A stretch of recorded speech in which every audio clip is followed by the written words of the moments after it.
चलिए अब आप ये इमेजिन कीजिए कि आधी रात में कुछ 12 बज रहे हैं, आसपास एकदम सन्नाटा है। आप एक जंगल के रास्ते से जा रहे हो, एक हाईवे को लग के, एंड आसपास कोई भी नहीं है, सिर्फ आप अकेले हो। एंड अचानक से आप देखते हो कि आपके नज़रों के ठीक सामने एक औरत भी चल रही है। वो आपके तरफ नहीं आ रही है, बस उसी डायरेक्शन में जा रही है जिस तरफ आप जा रहे हो। आपको सिर्फ उसकी पीठ दिख रही है और कुछ नहीं। फिर आपको अचानक से आपकी खुद का नाम आपके कानों में सुनाई देता है, एक लड़की के वॉइस में। ऑफ कोर्स आपको थोड़ा सा स्ट्रेंज लगेगा, लेकिन जब पीछे मुड़ के देखते हो तो पीछे कोई भी नहीं रहता है, ना आगे मुड़ के देखते हो तो वही औरत चले जा रही है। आसपास कोई भी नहीं है, सिर्फ आप और एक वो अकेली औरत। तो इस केस में आप क्या करो? अपना रास्ता पलट दोगे, या फिर उस औरत से जाके बात करोगे, या फिर उसके थोड़े से नजदीक जाओगे? क्या करोगे?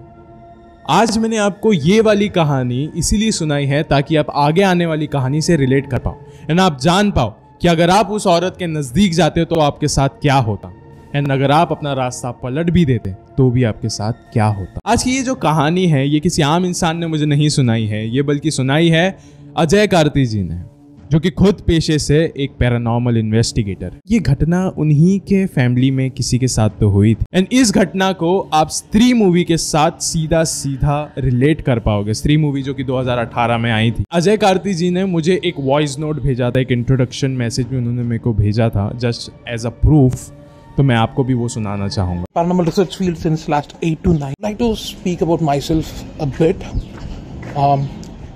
Like since a kid, I experienced a lot of paranormal activities around me, and I had a lot of questions. I was afraid, and I didn't know whom to ask, whom to reach out. So I used to speak with elders in my house. I used to speak with a lot of elders in the village. But उसका जवाब इतना मिलता था, उधर मत जाओ, उस कहानी का छोड़, तुम शाम के बाद घर नहीं छोड़। ये जो आज की कहानी है, ये रियली सच्ची कहानियों पे ही आधारित होने वाली है। ये बहुत ही ज्यादा डरावनी होने वाली है। It's a real horror story. आज का ये वीडियो शुरू करने से पहले ऐसे ही और horror, mysterious and historical videos देखने के लिए सब्सक्राइब कर दीजिए इस चैनल को। अब ये कहानी शुरू होती है। आज ये कहानी शुरू होती है साल 1980 में, जब बेंगलोर शहर के मैजेस्टिक इलाके के पास एक मेडिकल शॉप हुआ करती थी जिसे ओन करते थे शिवा। एंड वो मेडिकल शॉप बहुत ज़्यादा स्पेशल थी क्योंकि वो रात को 1-2 बजे तक हमेशा खुली रहती थी, क्योंकि शिवा का ये कहना था कि मैं आधी रात में भी लोगों के लिए अवेलेबल रहना चाहता हूँ अपने मेडिसिन के साथ, क्योंकि आधी रात में भी कई लोगों की तबीयत खराब होती है, किसी को इमरजेंसी होती है, तो मैं उनकी मदद करना चाहता हूँ। एंड ये अकेली एक मेडिकल शॉप थी जो इतने रात को भी खुली रहती थी वहाँ पे। शिवा कभी अकेले नहीं रहते थे, उनके साथ एक उनके हेल्पर भी रहते थे जो मेडिकल शॉप में रहते थे, उनका नाम था वेंकटेश। अब ये बात है एक रात की, जब बेंगलोर शहर में बहुत ही ज्यादा ठंड का मौसम था, एंड वहीं पे दूसरी तरफ शिवा अपने मेडिकल शॉप में था। रात में कुछ 12-12:30 बज रहे थे, एंड वेंकटेश उस समय मेडिकल शॉप में नहीं था। वो मेडिकल की साइकिल लेके, मेडिकल शॉप की साइकिल लेके, मतलब कहीं पे तो गया हुआ था, किसी को मेडिसिन की डिलीवरी देने के लिए, या तो हॉस्पिटल में। वहीं पे शिवा को नहीं पता था कि वेंकटेश साइकिल लेके गया है, क्योंकि जब बहुत ही ज्यादा रात हो जाती थी तो शिवा कभी भी पैदल नहीं जाया करते थे अपने घर पे, हमेशा साइकिल में ही जाया करते थे। लेकिन उनको नहीं पता था कि वेंकटेश साइकिल लेके गया है। एंड फिर शिवा अपने मेडिकल शॉप के शटर को बंद किया, एंड वो अभी घर के लिए निकलने वाला था, अपने साइकिल के पास जा रहा था। तभी उसको याद आया कि साइकिल तो यहाँ पे है ही नहीं, शायद से वेंकटेश लेके चला गया हो सकता है। फिर उसे याद आया कि वो जिस जगह से जाने वाला है वो घना जंगल है, हाईवे के आसपास घना जंगल है। 1980s में इतना ज्यादा डेवलपमेंट नहीं हुआ था वो एरिया, तो इतने घने जंगल में से उसे कुछ आधा-पौना घंटा चल के जाना था अपने घर पे, जो कि सुनने में थोड़ा सा क्रीपी लगता है, लेकिन फिर भी शिवा ने थोड़ा सा इग्नोर किया उस चीज़ को। वो निकल गया अपने रास्ते पे।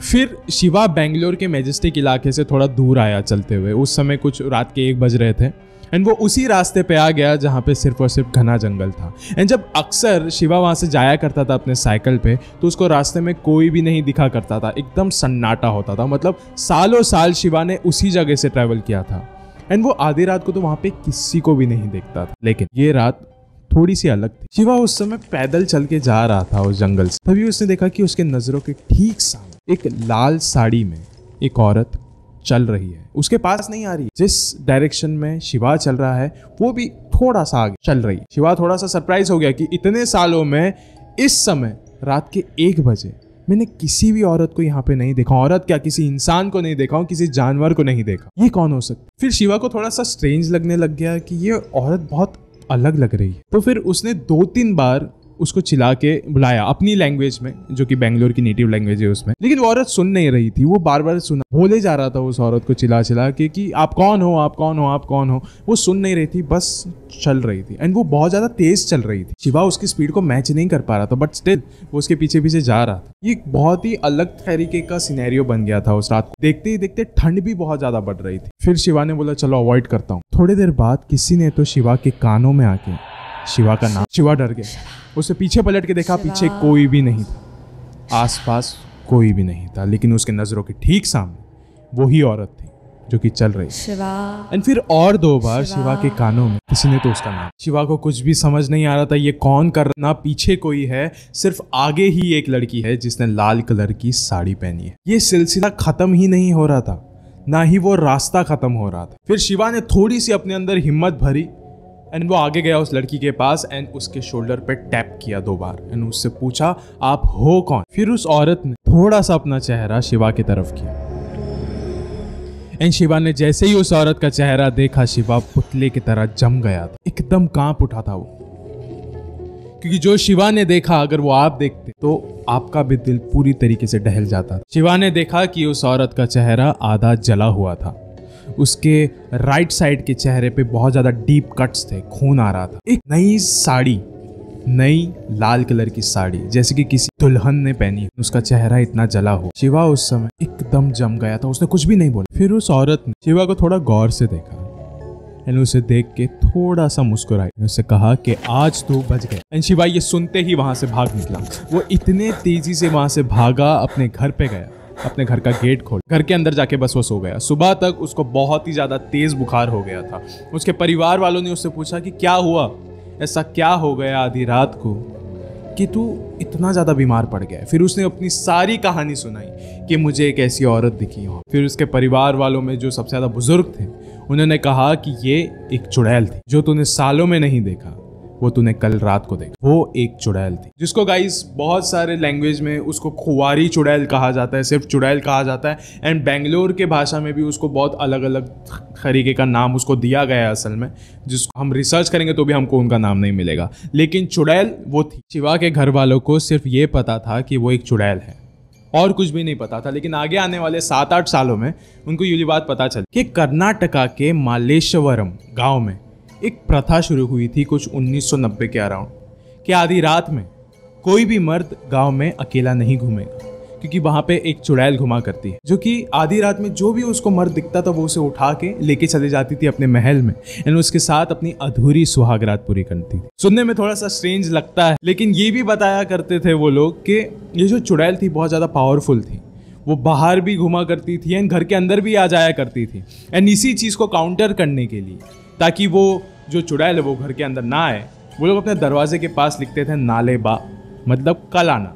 एंड वही चीज पढ़ के वो दूसरे के घर के पास चले जाया करती थी। एंड यही सेम चीज हमने स्त्री मूवी में भी देखी थी जो कि 2018 में आई थी। उसमें भी लिखा जाता था ओ स्त्री कल आना, वही चीज जो कि मैंने अभी आपको सुनाया।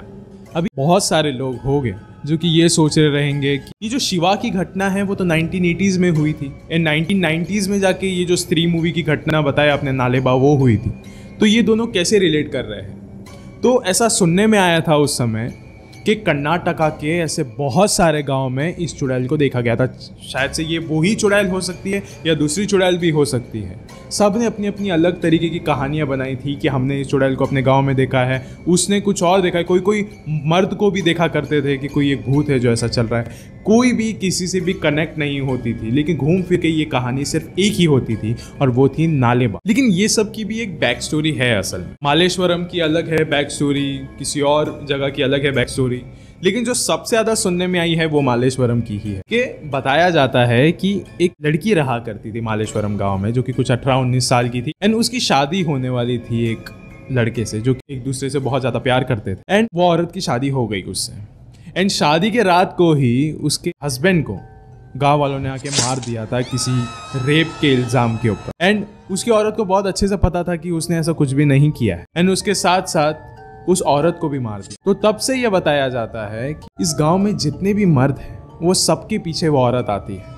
कि जो तुमने मुझे उस रात को नहीं करने दिया वो मैं अभी तुम्हारे साथ करूँगी। ये सुनने को बहुत ही ज़्यादा अजीब सा लगता है, लेकिन यही है वो असल में कहानी है। शायद से यही कहानी हमने स्त्री मूवी के अंदर भी देखी गई थी। उस समय कर्नाटका में ऐसे बहुत सारे अफवाहें भी फैली थी कि ये जो चुड़ैल है ये अपने नाखूनों से इंसान पे वार करती है और फिर उसको मार देती है उस इंसान को। ऐसे बहुत सारे जगहों पे देखा भी गया था उस समय। पुलिस को भी बुलाया जाता था मालेश्वरम गाँव में, लेकिन वो भी कुछ फाइंड आउट नहीं कर पाते थे। एंड कहीं कहीं पर यह अफवाह होती थी कि जो भी मर्द ऐसे ही बाहर घूमता है उसके साथ ये अपनी अधूरी सुहागरात पूरी करने के लिए उसको चुरा के अपने महल लेके जाती थी। एंड वहाँ पे भी उस इंसान के सिर्फ कपड़े ही मिलते थे। ये सब कुछ बातें बताई तो जाती थी, लेकिन इसका कोई काउंटर भी नहीं कर सकता कि ये सब कुछ झूठ है, क्योंकि ये सारी चीज़ें देखी गई थी। एंड जो भी इंसान उस समय गायब होते थे, जो भी मर्द उस समय गायब होते थे, वो कभी भी नहीं मिलते थे, वो हमेशा गायब ही रहते थे। ऐसा नहीं है कि कभी कोई इंसान गायब हो गया और वो वापस मिल गया, उसने सारी कहानी बताई, लेकिन ये सारी चीज़ें हुई तो ज़रूर थी। अगर आप ये सुनना चाहते हो कि अजय कार्ती जी ने मुझे क्या बताया, उनका इंट्रोडक्शन एंड उनकी पूरी कहानी अगर आप जानना चाहते हो, तो आप लिंक मैंने डिस्क्रिप्शन में दे दिया है, आप वहाँ पे जाके चेकआउट कर सकते हो। एंड बाकी जो हमने कॉल पे बात करी थी, जो कि डिटेल कहानी की है, वो सब मैं आपके साथ ऑफकोर्स शेयर नहीं कर पाऊंगा। लेकिन गाइस एक चीज़ याद रखिए कि अजय कार्ती जी एक पैरानॉर्मल इन्वेस्टिगेटर है। इनका काम ही है कि जिस भी जगह पे कोई भी पैरानॉर्मल चीज़ दिखती है या फिर कोई भी भूतों के रिलेटेड चीज़ कुछ दिखती है तो ये वहाँ पे पहुँच जाते हैं। अगर आपको इनसे भी बात करनी है तो मैं इंस्टाग्राम का जो इनका लिंक है वो भी मैं नीचे डिस्क्रिप्शन में मेंशन कर दूंगा। आप इनके इंस्टाग्राम आईडी पे जाके आप इनसे बात भी कर सकते हो। तो आज इस वीडियो के अंत में मैं आपसे बस इतना ही कहना चाहता हूँ कि आज तो हमारे देश के हर गांव, हर शहर में बहुत ही ज़्यादा उजाला आ गया है। हर जगह पे इलेक्ट्रिसिटी, हर जगह पे लाइट है, तो आपको इतना कुछ दिखेगा नहीं। लेकिन एक चीज़ याद रखिए, जितना हमारे देश में, जितना हमारी इस दुनिया में उजाला है, उतना ही ज़्यादा अंधेरा भी है। एंड ये जो प्रेत आत्माएं होते हैं, ये अंधेरे में ही रहना पसंद करते हैं। तो आप इनसे सतर्क रहिए, अंधेरे से सबसे ज़्यादा। एक बात है गाइस, कभी भी अगर आपको कोई भी औरत या लड़की या मर्द किसी रास्ते पे अकेले दिखे, अंधेरे में, जहाँ पे सिर्फ और सिर्फ वीराना है, जंगल है, तो उसके पास जाने की गलती कभी मत कीजिएगा, क्योंकि हो सकता है कि आपकी इरादे नेक हो सकता है कि आपके इरादे गंदे भी हो।